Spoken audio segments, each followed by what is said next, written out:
그에게 의로 여겨졌다 기록된 것은 아브라함만 위한 것이 아니요 의로 여기심을 받을 우리도 위함이니 곧 예수 우리 주를 죽은 자 가운데 살리신 이를 믿는 자니라.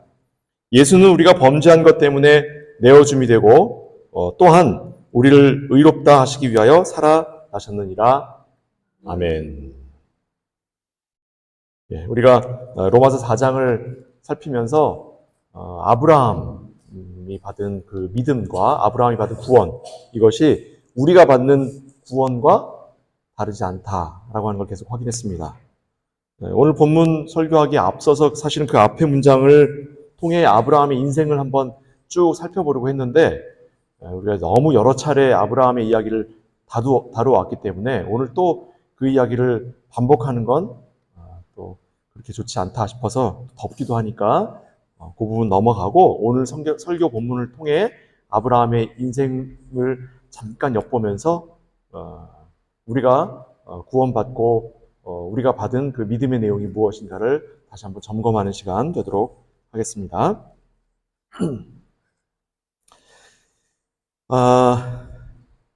우리가 하나님을 믿는다라고 하는 것, 사람마다 솔직히 하면 조금씩 차이가 있습니다. 같은 것을 이야기하는 것 같지만 생각보다 개인 차이가 되게 많습니다. 그래서 우리가 하나님을 믿는다라고 할 때에 우리가 믿는 것을 설명하는 방식보다는 사실은 하나님이 어떠한 분이신가, 그래서 그 하나님을 우리가 어떻게 믿도록 하나님이 우리에게 말씀하시는가라고 하는 걸 살피는 것이 사실은 대단히 중요합니다. 왜냐하면 우리의 믿음의 내용이라고 하는 건 하나님으로부터 받은 선물이라고 했습니다. 받은 선물인데 그것이 선물이라고 이야기를 하면서도 끊임없이 우리는 여전히 우리가 믿고 있는 것에 대해서 이야기하기를 즐거워합니다. 그것에 대해서 고민하기를 즐거워해요. 믿는 것과 믿음이라고 하는 것이 분명히 다른 내용을 갖고 있다는 걸 우리가 3장과 4장에서 계속 살폈음에도 불구하고, 그리고 우리가 말씀을 통해 그걸 확인함에도 불구하고 여전히 우리가 신앙생활하는 데 있어서 늘 우리가 어떤 방식으로 하나님을 믿는가를 이야기하는 것을 우리가 즐거워한단 말입니다. 그 대표적인 예가 뭐냐면 우리가 소위 말하는 자유주의 신학이에요. 자유주의 신학. 하나님을 어떤 하나님으로 볼 것이냐라고 할 때에 우리에게 말씀하시는 하나님, 우리에게 계시하시는 하나님으로 이해하고 그 우리에게 말씀하시는 하나님의 말씀에 귀를 기울인다라고 하는 것이 우리의 신앙 고백이에요. 그런데 그 자유신학에서 보는 관점은 뭐냐면 본인들이 생각하는 선과 본인들이 생각하는 의에 대하여 정의를 내리고 그 의와 선을 이루는 데에 도달하는 여러 가지 가능성과 방법들을 논하는 거예요. 그러니까 기본적으로 이 이야기의 출발점이 하나님으로부터 내려오는 것이냐 아니면 우리로부터 하나님께로 도달하는 것이냐의 차원의 문제가 사실은 핵심입니다. 핵심. 우리가 믿는 바는 뭐라고요? 하나님은 말씀하시는 분이고 우리는 듣는 자들이다. 우리가 진리를 탐구하고 선에 이르는 노력을 통해, 수고를 통해, 선행을 통해 도달하는 게 아니라고요. 그것이 지금 우리가 로마서 3장, 4장을 살피면서 바울이 우리에게 가르치고 있는 바에 대하여 우리가 받아야 할 교훈의 가장 핵심적 내용입니다. 그러면 하나님이 우리를 의롭다 여기시고 우리에게 구원을 베푸셨을 때에 그 하나님이 어떠한 분이신가를 하나님의 말씀을 통해서 도달하는데, 그럼 그 하나님의 말씀의 내용은 뭐냐라고 하면 그 하나님의 말씀을 통해 하나님의 자녀가 된 우리가 어떻게 하나님의 자녀로 지위를 회복했느냐라고 할 때에 예수 그리스도의 십자가의 죽음 그리고 부활이라고 하는 그 방법을 통해서만 우리가 하나님을 만난다. 하나님께 자녀의 지위를 회복했다라고 하는 것을 성경이 우리에게 가르치고 있어요.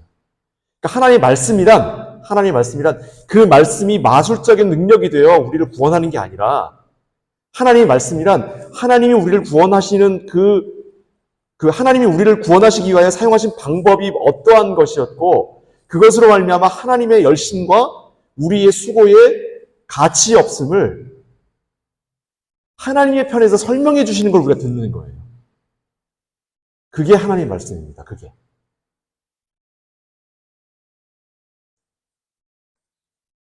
그래서 우리의 믿음의 대상은 예수 그리스도가 아니라 하나님의 삼위일체 하나님이에요. 예수 믿고 천당 가는 게 아니에요. 제발 좀. 하나님을 믿어서 하나님이 예수 그리스도를 통해 우리를 구원하셨음을 고백하는 자들인 거예요. 우리는. 그러니까 지금 제가 두 가지를 부정했습니다. 첫째, 무엇을 부정했어요? 우리가 의와 선으로 도달하기 위하여 수고를 다하는 것을 신앙이라고 얘기하지 않고요. 하나님이 우리에게 말씀하시고 우리를 구원하시는 방식을 우리가 믿고 따르는 것인데, 그 방식에 대하여 하나님은 예수 그리스도라고 하는 도구를 사용하신 거예요. 하나님 자신이 우리를 구원하시기 위하여 스스로 도구가 되시기를 기뻐하시는 거예요. 그러니까 두 가지입니다. 우리의 믿음의 대상, 우리는 스스로 하나님께로 가는 것이 아니고, 둘째로 우리의 믿음의 대상이 다만 예수 그리스도인 것뿐만이 아니라 성부와 성자와 성령 하나님이신 삼위일체 하나님이 우리를 구원하시기 위하여 성자 예수 그리스도를 십자가에 달려 죽게 하시고 부활하게 하시고 승천하게 하신 그 내용을 성령을 통해 우리에게 적용하시는 내용, 그 모두가 우리의 신앙의 내용인데, 이것을 성경이 하나님의 말씀으로 우리에게 가르치는 바를 따라 우리가 고백하는 것, 이게 우리의 신앙이라고요. 이게. 그러니까 지금 중요하게 지적해야 되는 지점이 많습니다. 이 중에 단 하나라도 누락되거나 단 하나라도 희미해지면 그건 하나님께 도달할 수 없는 거예요. 하나님께서 우리에게 말씀하시는 그 말씀과 어긋나는 거예요. 이거를 이제 어떤 목사님 비유로 뭐라고 그랬냐면, 사격에 비유를 했어요. 사격에.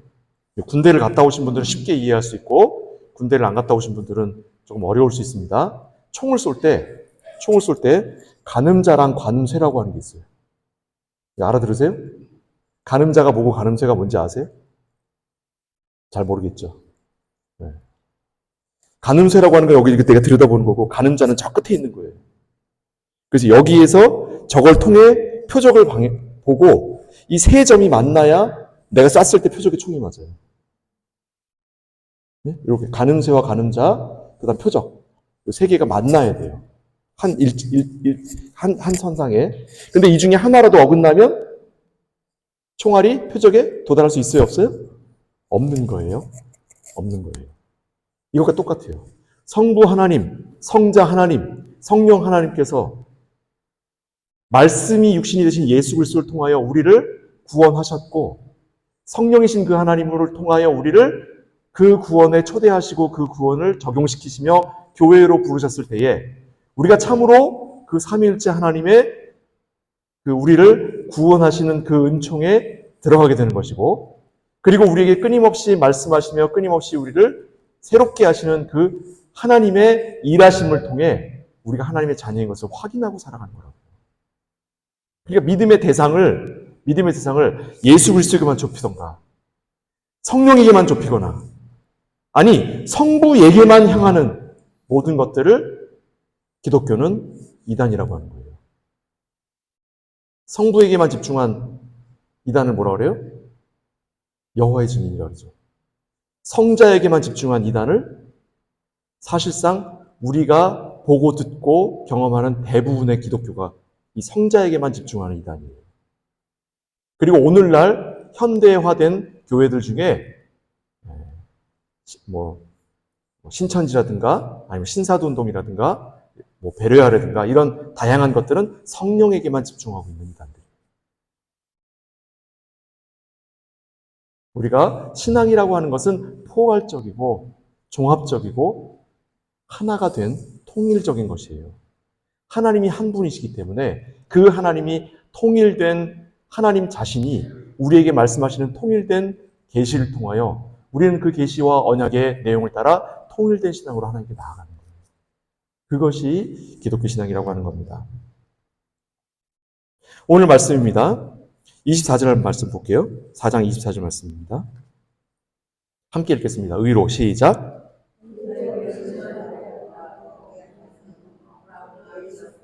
잠시만요. 4장 24절인데 어디가 있어요? 처음부터 읽는 게 아니라 중간에 의로 여기심을 24절입니다. 시작.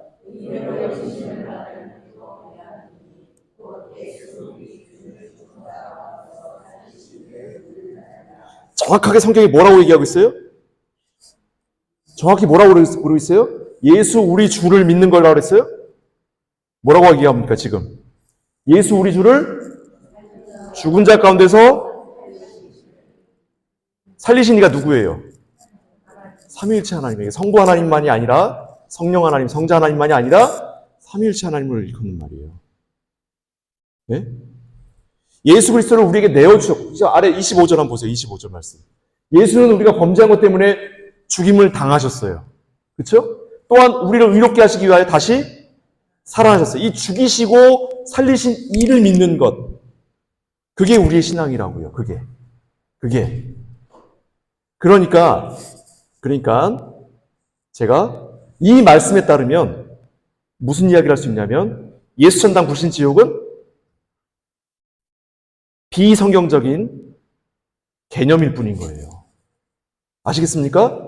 우리는 예수를 믿는 자들이 아니라 삼위일체 하나님을 믿는 거고, 그 삼위일체 하나님이 일하시는 그 내용 가운데 성부 하나님의 내용과 성자 하나님의 내용과 성령 하나님의 내용이 모두 함께 담겨 있는 거예요.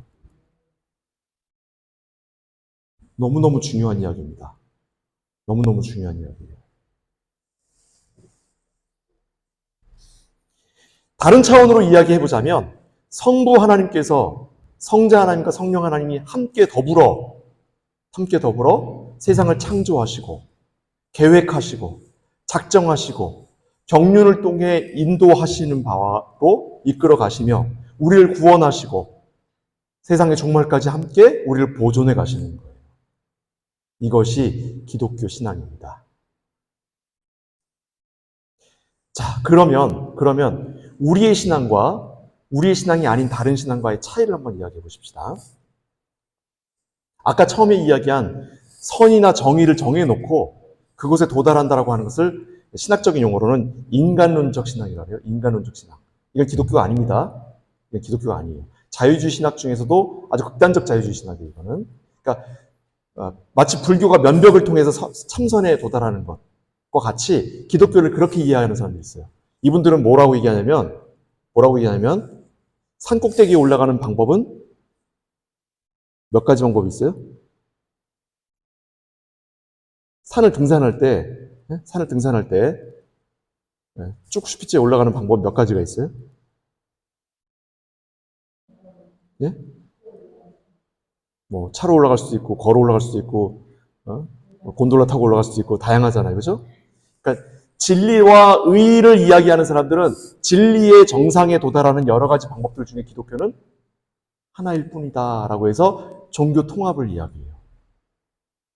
이 사람들은 하나님의 말씀을 따라 하나님을 아는 자들이 아니고 자신들이 설정해 놓은 진리와 자신들이 설정해 놓은 의에 도달하는 방법을 자신들의 개념으로 유추하고 추론하는 거예요. 이걸 뭐라고 그러냐면 관념론적 신앙이라 해요. 단어는 멋있어요. 이데알리시. 단어는 멋있어요. 관념론적 신앙. 이 관념론적 신앙이 처음 시작된 것을 신학에서는 관념론적 신앙이라는 말도 신학적 용어예요. 근데 이 관념론적 신앙과 같은 의미로 사용되는 게 뭐냐면 데카르트주의라고 해요. 신학에서.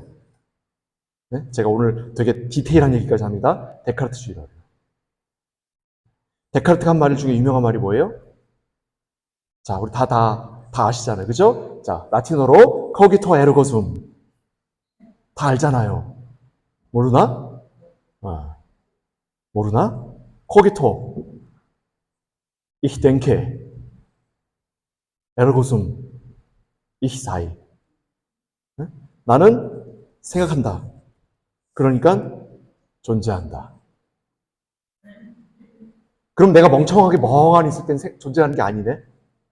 그죠? 그거는 지식인들 얘기지. 똑똑한 사람들 얘기지. 나는 아니에요. 그죠? 우린 아니잖아. 하루에 얼마나 많은 시간을 멍하니 있어요. 뭐 잠자는 시간은 존재하는 시간이 아니에요? 이 에르고숨이라고 하는 말은 숨 에르고숨이라고 해서 사실은 성경에서 나는 스스로 있는 자니라라는 단어를, 문장을 가져다가 자기의 관념론적 개념을 집어넣기 위해서 앞에다 코기토라는 단어를 붙인 것 뿐이에요. 그것으로 자기 자신을 신적 존재로 여긴 거예요. 대표적인 관념론입니다, 이게. 여기에서 파생된 모든 신학을 관념론적 신학이라고 하고, 데카르트주의라고 하고, 이와 같은 방식으로 신앙하는 것들을 이제 우리 일상적인 용어로 자유신학이라고 하는 거예요. 이 사람들은 분명해요. 이 선과 의와 구원이라고 하는 개념이에요, 개념이고, 어떤 정의예요. 자신들의 정의. 그러니까 신앙에 대해서 이야기할 때 우리는 두 마디만 하면 그 다음에 성경을 인용할 수 있는 사람이라 해야 돼요. 두 마디, 세 마디마다 한 번씩 성경을 인용할 수 있어야 하나님의 말씀을 따라 사고하는 거예요. 물론 그 인용도 엉터리 같이 하는 사람들이 있죠. 신천지처럼. 그러나 우리는 그와 같은 방식으로 믿는 게 아니라 성경이 우리에게 말씀하시는 그 내용을 따라 그 성경에 의도하고 있는 바까지 우리가 이해하는 거예요. 의도하고 있는 바까지. 자, 어머니가 아버지래. 어머니가 자식한테 공부하라고 했는데 애가 말을 안 들어. 밥 먹으라고 했는데 밥을 안 먹어요. 고기를 안 준다고 이렇게 반찬 투정을 해. 그러면 이제, 야, 너 이거 먹어야 건강해지는 거야 하고서 막 이제 야채를 꺼내왔단 말이에요. 난 싫다고. 난 고기 먹어야 된다고. 너 인마 이거 안 먹으면 너 다음부터 밥 안 해줘! 큰일 났다. 이제 얘는 이제 다음 식사부터 못 먹는 거죠? 엄마는 일단 한번 뱉었잖아. 그죠? 엄마의 말은 진리잖아. 그 다음부터 이 자식은 굶어 죽더라. 맞습니까? 왜 아무도 대답이 없지? 우리 다 그렇게 자식들 다 굶어 죽인 사람들이잖아요. 그죠? 또 우리 부모들의 말씀에 어겨서 다 굶어 죽은 사람들이잖아, 우리는. 맞아요? 이 말이 무슨 뜻이에요? 편식하지 말고 골고루 먹어야지라고 하는 권면의 이야기인데 엄마는 뭐라고 그랬어요? 너 이거 안 먹으면 다음부터 밥 없는 줄 알아! 이렇게 한단 말이에요. 그러면 그 엄마의 말의 의도를 이해를 해야지. 그 의도를 모르면 엄마는 나에게 다음부터 밥을 안 해준다고 했다고 일기장에 써놓고 쭉쭉쭉쭉 빨간 줄로 써놓고 그 다음부터 자기가 밥 해 먹는 거예요. 저기 라디오에 재밌는 얘기가 있는데 7살짜리 딸이 학교 안 간다고 막 징징거리니까 그러면 너 엄마 아빠가 너 갖다 버린다고 차를 몰고 가가지고 말을 정말 안 들으니까 저 멀리 벌판 한가운데 놓고서 딸한테 너 내려 이제부터 뭐 아빠 딸 아니야. 내렸어요. 얘 혼내주려고 한번 차로 이렇게 한참 오다가 뒤로 보니까 애가 가만히 터벅터벅 걸어오고 있어요. 다시 차를 가지고 가고 야 너 이제 반성했어? 그랬더니 얘가 뭐라는지 아세요? 아저씨 저기 다음 버스 정류장까지만 태워줄 수 있어요? 이러더래. 맞잖아요. 그죠? 예? 맞죠? 우리가 하나님께 신앙을 하는 게 이렇게 하는 거잖아요. 성경의 내용이 1.1도 틀림이 없다며. 그래서 성경에 나와 있는 내용을 분명하게 있는 거예요. 네가 내 곁에 의와 불의를 두고 너에게 복과 저주를 두리니 네가 우하면 복을 받고 좌하면 저주 받으리라 하고서 나왔어요. 그 중에 무엇을 선택하냐? 의를 선택하면 하나님이 영원토록 복을 주시고 그 다음에 불순종을 선택하면 하나님이 저주하리라. 이 얘기가 무슨 말이에요? 우리가 불순종하면 저주받는다는 말이죠? 할렐루야? 그래서 우리 의 받은 사람들이에요? 복 받은 사람들이 그래서? 그 무슨 말이에요? 제발 좀 말 좀 들어라 라는 말 아니에요. 하나님의 말씀을 우리가 들을 때에 그 말씀을 어떻게 듣느냐가 얼마나 우리가 하나님과의 관계가 가까운가를 증명하는 거예요. 근데 문제는 뭐냐면 우리는 백지 상태에서 시작했단 말이에요. 하나님의 말씀을 전혀 이해하지 못하는 상태에서 시작을 해요. 물론 어릴 때부터 부모를 통해 신앙교육을 받는 경우도 있겠고 또 그 이상 가는 어떤 어려움을 경험하면서 하나님을 깨닫게 되어 하나님께 초대받은 사람들이 있을 수 있습니다. 그런 일들이 있지 않고서는 도무지 이 하나님의 말씀이 우리에게 들어와 아무런 능력을 발휘하지 못하는 거예요. 자, 그래서 우리가 신앙을 갖기 시작했단 말이에요. 그 다음부터 하나님의 말씀을 이제 듣고 이해하고 하나님이 어떠한 분이신지를 배워가는데, 우리가 하나님께서 말씀하시는 모든 말씀을 다 알아들어요? 못 알아듣잖아요. 봐요. 하나님이 저주한다니까 저주하는 줄 알고 밑줄 긋고 있잖아요. 그래서 우리에게 필요한 게 뭐냐면 공적 신앙 고백이에요. 공적 신앙 고백. 우리의 앞서 가신 분들이 성경 하나님의 말씀을 전체를 연구하여 하나님께서 주시는 말씀의 의미를 우리에게 가르치는 거예요. 그래서 그 가르침을 따라 우리가 하나님을 만남으로 우리의 선조들이 하나님을 믿었던 그 방식을 우리가 동일하게 하나님을 믿는 거예요. 그래서 신앙생활이란 하늘 아래 새 것이 있으면 안 되는 거예요. 어느 목사님 말씀 진짜 기가 막혀. 다른 데서는 들어볼 수 없는 정말 놀라운 가르침이 있어요. 그러면 절대로 거기 가시면 안 되는 거예요. 그런 일은 없는 겁니다. 김종호 목사님은 맨날 했던 얘기 또 하고 했던 얘기 또 하고 나이도 들어가니까 이제 저거 좀 전에 했던 말 아니야? 저 양반 이제 늙어가나 보다. 거기에 진리가 있는 거예요. 할렐루야.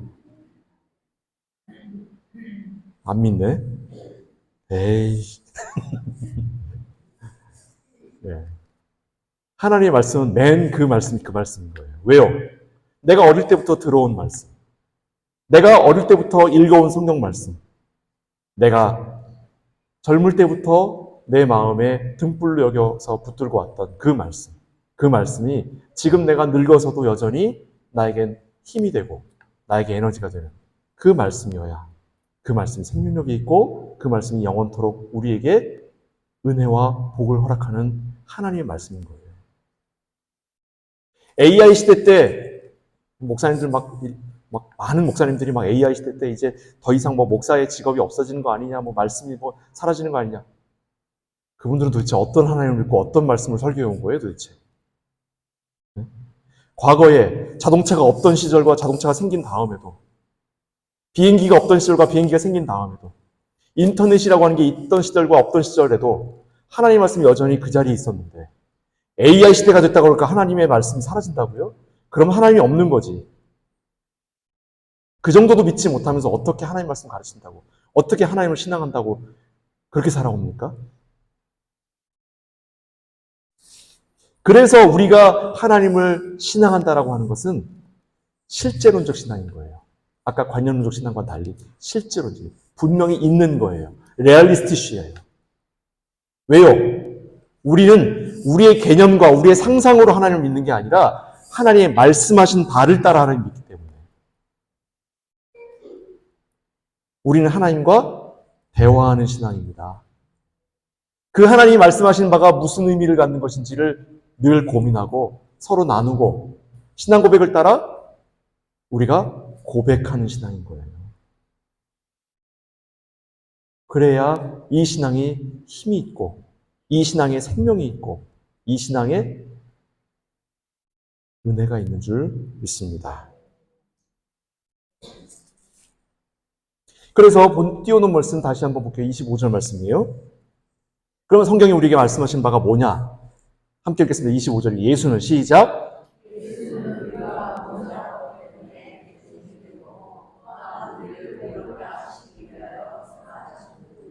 우리가 범죄한 것 때문에 예수님이 죽으셨다고요. 우리가 범죄한 것 때문에. 목사님, 우리가 죄 지면 또 얼마나 죄 짓는다고 또 예수까지 돌아가셔야 돼. 굳이 예수님이 안 돌아가셨어도 나 하나님 믿어요. 아니, 돌아가신 건 알겠는데 굳이 또 부활은 또 뭡니까? 사람이 어떻게 죽었다 살아나요? 내가 충분히 하나님 믿으니까 굳이 그런 얘기 나한테 하지 마세요. 아니, 죽었다 살아난 것까지는 그래도 그렇다 쳐요. 승천한 얘기는, 부활과 승천 얘기는 성경 보니까 누가복음에밖에 없구만. 복음서에서도 마가도 누가복음 갖다 복사한 거니까 마가랑 누가인데 심지어 마가도 처음엔 안 썼던 것도 분명한 사실입니다. 복음서 4대 복음서 중에 예수님의 부활과 승천을 기록한 성경은 원래 누가복음밖에 없었어요. 근데 그걸 나중에 마가복음을 통해 하나님의 말씀을 믿던 그 마가의 목회지에 있던 교회들이 누가복음의 뒷부분을 카피에다가 붙인 게 마가복음 뒷부분이에요. 거기 가르쳐져 있습니다, 여러분. 성경에 가르쳐져 있어요. 이게 카피한 거예요. 누가복음에서 카피한 거예요. 그러면 마태, 마가, 누가, 요한 중에 예수님의 부활과 승천에 대하여 기록한 것은 누가밖에 없으니까 이건 굳이 안 믿어도 우리가 하나님 믿는 거에 문제 없는 거 아니냐. 죄송합니다. 그렇게 생각하신다면 여러분들이 이 자리에 있을 자격이 없는 분이에요. 우리는 가늠쇠만이 아니라 가늠자도 목표를 향해 있어야 돼요. 가늠쇠가 없이 가늠자가 없이 가늠쇠만으론 우리는 목표에 도달하지 못한다고요. 하나님이 세상을 창조하셨고 그가 우리를 보존하시며 예수 그리스도를 통해 우리를 구원하셨되 예수가 우리의 범죄하심을 따라 돌아가셨고 그를 살리신 이를 통해 그가 살리심을 받았으며 그의 승천과 그의 재림까지도 우리가 고백하기 때문에 우리의 신앙이 실제론적인 거예요. 그 중에 어떠한 하나만이라도 관념론적이 되면 우리는 하나님의 구원받은 백성이 될 자격이 없는 거예요. 우리의 신앙은 분명합니다. 하나님이 말씀하시고 하나님이 계시하신 바를 따라 하나님을 아는 거예요. 그래서 우리의 신앙은 첫째로 하나님께서 우리를 위해 예수 그리스도를 죽이시고 살리시고 그리고 승천하게 하셨다라고 하는 것을 믿는 겁니다. 그리고 두 번째는 그렇기 때문에 우리는 범죄한 자들이라는 거예요. 우리는 범죄한 자들이에요. 또 뭔 죄를 졌다고 내가 뭐 옆 사람 거 뺏기를 했어요. 내가 사기치기를 했어요. 진짜 나쁜 놈들은 더 교도소에 몰려있는데 성경이 우리에게 말하는 죄는 뭐라 그래요? 하나님의 말씀을 믿지 않는 거예요. 그것도 뭐 벌써 이건 이렇게 토를 달기 시작하면 그 자체가 이미 믿지 않는 거예요. 아니 그게 아니라 내가 이 말씀을 읽어도 못 알아들으니까 그냥 목사님 설교하시는 거 듣는 걸로 만족할래요도 불순종이에요. 그것도 범죄함이에요. 그 결과 어떻게 됐어요? 아담이 하와가 주는 선악과 열매를 받아먹었잖아요. 그 선악과를 먹으면 안 된다라는 말을 누가 누구에게 가르쳤어요? 아담이 하와에게 가르쳤잖아요. 성경 잘 보세요. 하나님이 하와에게 직접 얘기하신 바가 있나? 하나님이 아담에게 말씀하셨고 아담이 하와에게 가르친 거예요. 근데 거꾸로 죄는 어떻게 되는 거예요? 그걸 역행하는 거예요. 먹었더니 안 죽더라. 그럼 아담이 안 죽어? 그래서 받아먹은 순간 끝난 거예요. 우리가 남자들이 아내 말 잘 들어야죠? 아내 말 잘 듣고 살아야 자다가도 떡이 나오죠? 근데 들으면 안 되는 경우가 있습니다. 먹으면 죽는 것도 있어요. 아담이 부인 말을 너무 잘 들어가지고 죄를 진 거예요? 그걸 또 그렇게 들으면 안 되죠. 그렇죠? 정확하게 무슨 말이에요? 자신이 하나님의 말씀을 전해야 하는 자가 거꾸로 인간의 욕망에 따라 하나님의 말씀을 왜곡하고 자기가 판단한 거예요. 실제론적 신앙에서 관념론적 신앙으로 간 거예요. 그것을 성경은 범죄함이라고 이야기하는 거예요. 그것을. 그리고 셋째, 하나님이 어떠한 분이신가를 우리가 고백합니다. 하나님은 어떠한 분이셔요? 우리의 죄를 구원하시기 위하여 독생자까지도 내어주시는 분이셔요. 우리의 신앙은 여기에 있는 겁니다. 여기에 있는 거예요.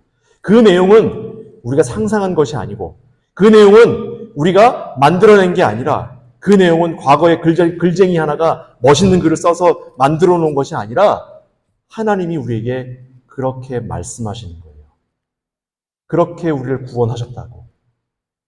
그렇게 구원하신 그 하나님의 말씀을 믿고 그 말씀을 따라 우리가 고백하는 걸 우리가 신앙이라고 하는 겁니다.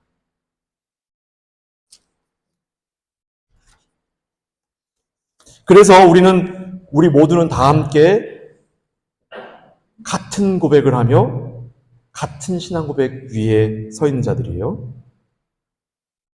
우리는 하나님께서만이 온 천하 만물의 주인이신 것을 믿고 하나님이 우리를 지으신 것을 믿으며 우리의 선조 아담이 하나님 앞에 범죄하여 이제 우리는 그의 후손으로서 죄인일 수밖에 없으며 하나님 앞에 벌을 받을 수밖에 없는 죄인이라는 것을 인정합니다.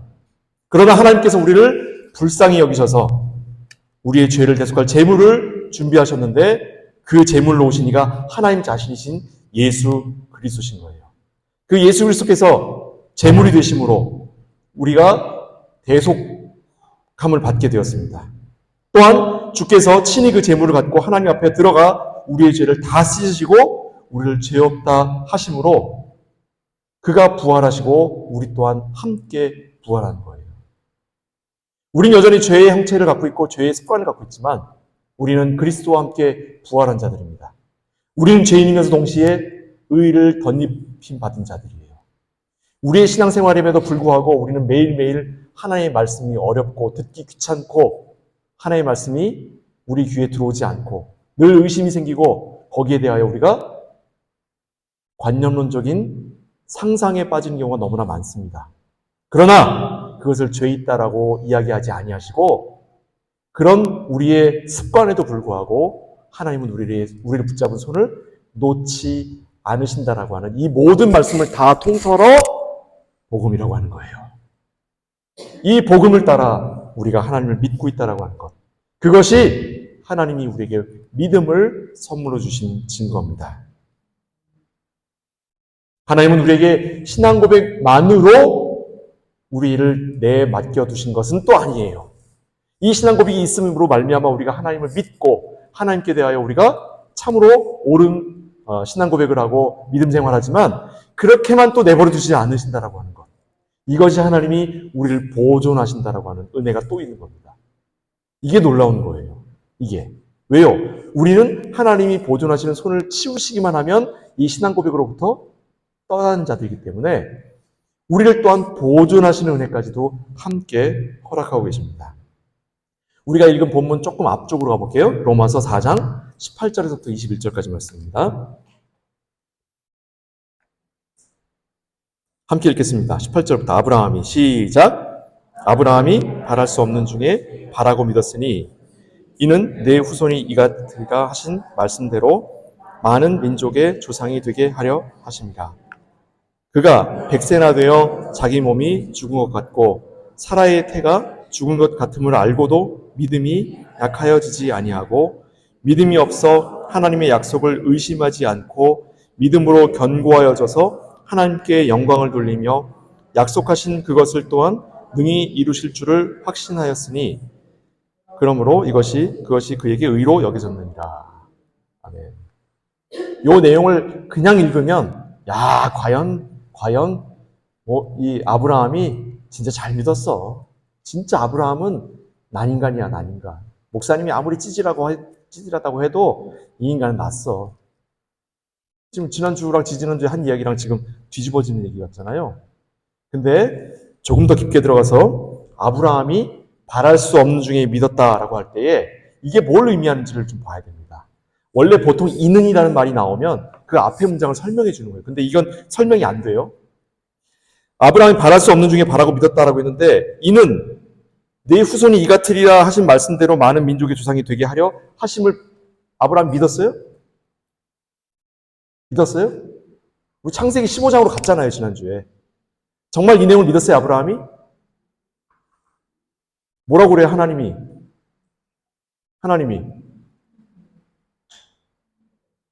나는 너의 지극히 큰 상급이라 15장 1절에 말씀하시니까 아브라함이 뭐라고 그래요? 나는 무자하오니 내 집에서 키운 자 엘리에셀이 내 후계자가 될 것입니다. 무슨 말이에요?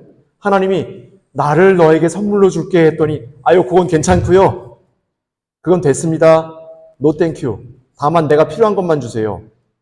나한테 자식이 없는데 하나님이 내 자식을 많이 주시기로 했는데 괜찮아요.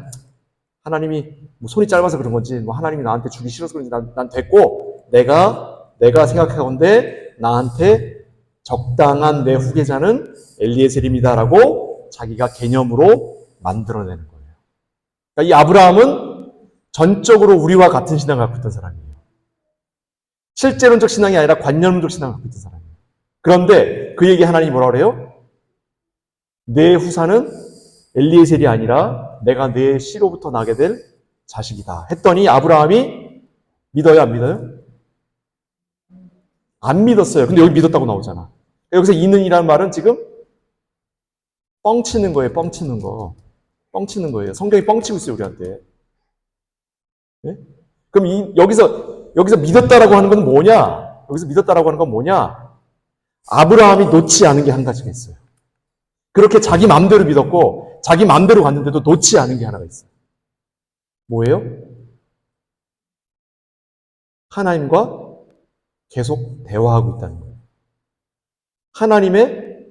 하나님 되심에 대하여는 그가 하나님의 말씀과 그걸 무시하는 듯한 행동을 많이 보였으나 아브라함은 여전히 하나님을 주권자로 여기고 있는 게 있다는 거예요. 네? 그래서 하나님이 너한테 아브라함에게 말씀하시죠. 너 재물들 준비해놔.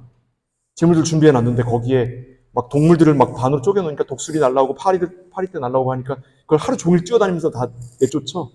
그죠? 정말로 아브라함이 아무 신앙이 없고 아무런 믿음이 없었다면 내가 뭐 하는 짓이야 이게 하고 내버려 버렸겠죠. 근데 그가 하나님께서 횃불로 나타나실 때까지 그가 거기서 그러고 있었어요. 왜요? 아브라함이 뭘 알았던 거예요? 하나님을 알긴 알았던 거예요. 누구처럼? 우리처럼. 우리가 늘 매일같이 하나님 말씀을 없이 여기고 하나님을 없는 것처럼 여기며 살아가잖아요. 그러나 주일만 되면 교회에 기어 들어오는 이유가 뭐예요? 만에 하나 내가 교회 안 갔다가 벼락 맞아 죽을까 봐? 그죠? 그것도 믿음이에요. 네. 루터도 그것 때문에 믿은 거니까. 자기 친구랑 집에 가다가 친구가 벼락 맞아 죽는 걸 보고 이제 종교개혁의 어떤 극적인 상황을 설명하기 위해서 든 어떤 내러티브지만 그래도 그런 상황들을 설명하잖아요. 우리의 신앙의 수준이 그거밖에 안 되지만 그래도 여전히 우리가 하나님께 붙어있는 자들이에요. 그걸 하나님이 의로 여기시는 거예요. 정말 하나님이 우리에게 대하여 찾고 또 찾아서 쥐꼬리만한 그걸 가지고 우리의 믿음이라고 봐주시는 거예요. 왜요? 하나님이 우리를 자녀 삼기로 하셨으니까. 세상에 우리를 내놓으라고 하시는 요구에 도달하기 전에 하나님 자신을 내어주는 거기에서 이미 됐습니다. 거절하는 인간들인데도 불구하고 하나님이 아브라함의 믿음을 인정하신 것처럼 우리의 믿음을 인정하신다고요. 그게 구원받은 자의 자리입니다. 우리는 여전히 늘 하나님의 말씀을 업신여기고 하나님을 없는 분처럼 여기는 죄인일 뿐이고 늘 우리는 범죄하는 습관을 가진 자들이지만 우리에게 의를 덧입히심으로 하나님이 우리로 하나님을 믿어 그것을 의로 여기신다라고 말씀하시는 하나님의 은혜를 우리에게 주시는 거예요. 그것이 곧 실제하는 신앙입니다. 그게 하나님 말씀으로 우리에게 가르치시고 계시는 신앙이에요. 우리의 개념과 우리의 상상과 우리의 공상을 통해 만들어낸 이야기가 아니라 하나님께서 이 땅의 지구상에 하나님의 교회를 세우신 때부터 지금 오늘날까지 그리고 앞으로 우리의 미래 세계까지 바로 이 하나의 신앙을 따라 하나님을 믿고 고백하는 실제론적 신앙의 실체입니다. 이것이. 이 믿음을 따라 하나님의 자녀 되심을 기뻐하고 감사하시는 저 여러분 되시길 주님으로 축원을 드립니다. 이것이야말로 우리가 세상을 살아가는 힘이며 이것이야말로 우리가 하나님의 백성으로 살아가는 에너지이고 우리가 하나님 나라에 갈 때까지 우리를 붙드는 하나님의 변함없는 영원한 말씀의 핵심인 것을 따라 우리가 참으로 하나님을 고백하고 하나님을 신앙하는 저 여러분 되시기를 주님의 이름으로 축복을 드립니다. 기도하겠습니다. 사랑하는 아버지 하나님, 우리가 하나님을 신앙한다라고 하면서 내 생각대로 하나님을 정의한 인간론적 신앙은 아닌지 아니, 하나님의 일부만 따로 떼어놔 예수 그리스도만이 우리의 신앙의 대상인 것처럼 여기는 기독론적 신앙이 아니라 참으로 삼위일체 하나님이 우리의 아버지가 되시는 동시에 우리의 구원자가 되시고 우리를 보존하시는 우리의 주인이 되시며 우리를 통해 하나님께서 하나님의 뜻을 완성해 가시는 교회의 머리가 되시는 하나님을 우리가 고백하는 신론적 신앙에 도달하는 참된 하나님의 백성 되도록 인도하여 주옵소서. 그래서 우리가 하나님을 참으로 아버지라 부르고 참으로 하나님을 나의 신앙의 내용으로 자랑하는 참된 성도 되기를 원합니다. 허락하여 주옵소서. 예수 그리스도의 이름으로 축복하며 기도하옵나이다. 아멘.